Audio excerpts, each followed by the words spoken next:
Bonjour, je m'appelle André Chanu, je suis manager de transition pour Objectif Cash et formateur à la Segos depuis de nombreuses années. Quand David Brault m'a demandé de parler un petit peu de mon expérience et de mon parcours sous l'angle connaissance et participation aux fusions-acquisitions, ça m'a amené à faire un espèce de flashback sur les 30 dernières années.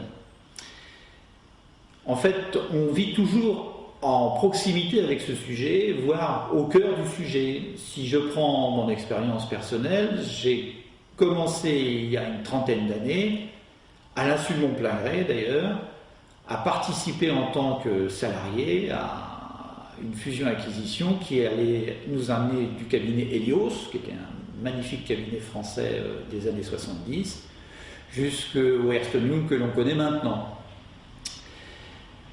Ce sujet est donc dans notre environnement, sachant que pour moi, il a commencé comme un acteur technique des fusions-acquisitions, c'est-à-dire quelqu'un qui est concentré sur ce sujet de prestige, l'expérience donnant, et notamment l'accomplissement des due diligence. Ces due diligence sont un élément technique essentiel, mais il est déconnecté du terrain, c'est-à-dire que il est délivré par des auditeurs, et vous connaissez sans doute la définition d'un auditeur, c'est quelqu'un qui cherche à contrôler quelque chose qu'il ne sait pas forcément faire. D'où peut-être une certaine distance par rapport aux vrais problèmes qui se posent sur le terrain pour la mise en œuvre de ces fusions-acquisitions. Je suis ensuite passé de l'autre côté de la barrière, c'est-à-dire côté entreprise, côté management de transition, et là effectivement le terrain nous rattrape très vite. Et on peut constater assez souvent une sorte d'effet boomerang par rapport au due diligence. Il va falloir faire et non pas simplement recommander. Alors, ces fusions-acquisitions, quelle métaphore on pourrait utiliser? Une métaphore souvent utilisée, c'est la métaphore de la mayonnaise. Est-ce qu'elle va prendre? Les ingrédients sont connus, mais rarement les gens les mesurent d'ailleurs, ces ingrédients. On fait ça un petit peu avec son savoir-faire, ou ce que l'on pense être son savoir-faire. Et on regarde avec ses yeux, avec son fouet de cuisine, je rassure, si l'émulsion va prendre. Parfois elle prend, parfois elle ne prend pas. Et les apprentis cuisiniers savent que rattraper une mayonnaise qui ne monte pas, qui ne prend pas, c'est autrement plus difficile que de la réussir du premier coup. L'aspect, on pourrait pousser la métaphore un peu plus loin, en disant qu'une mayonnaise, ça ne fait qu'accompagner un plat. Il ne faut pas confondre la technique avec l'objectif.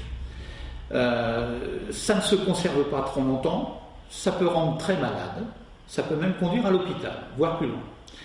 Donc il est important de bien mettre en œuvre tous les ingrédients d'une fusion-acquisition.